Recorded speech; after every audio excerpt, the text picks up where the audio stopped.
So you may be wondering, is there any way to save an existing query under a different name and just modify it instead of creating a brand new query?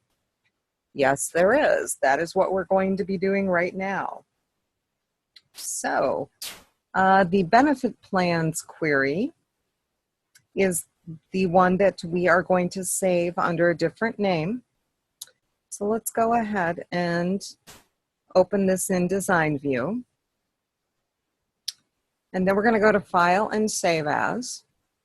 And we have to choose Save Object As, and then click the Save As command button. So it says Save Benefit Plans to. The name that we're going to call it is for WKS for weeks, VAC for vacation, and then we're going to go ahead and click OK. And you'll notice that the current query now is the new one, 4 weeks vacation.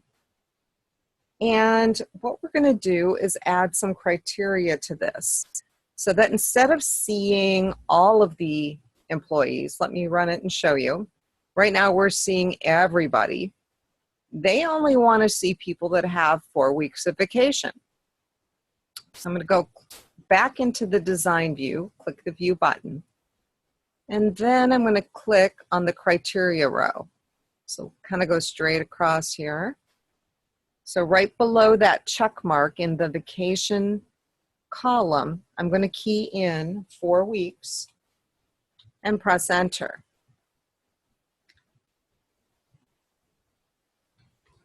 Now, in addition to limiting the records to only display employees that have 4 weeks of vacation, they would like the last name of these employees to be sorted. And if you look below the table, we have a sort row. So we're going to click under last name in that sort row.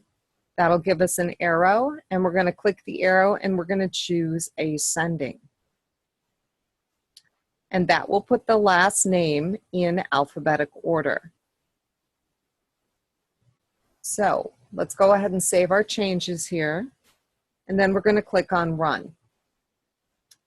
And immediately you should notice there's quite a few fewer records. And vacation says 4 weeks for all of the records that display. Also, if you look at last name, it should be in alphabetical order. Now we're going to go back over to Design View because they don't really need to see pension plan, dental plan, and health plan, but they want us to keep those fields in the query. They just don't want them showing right now.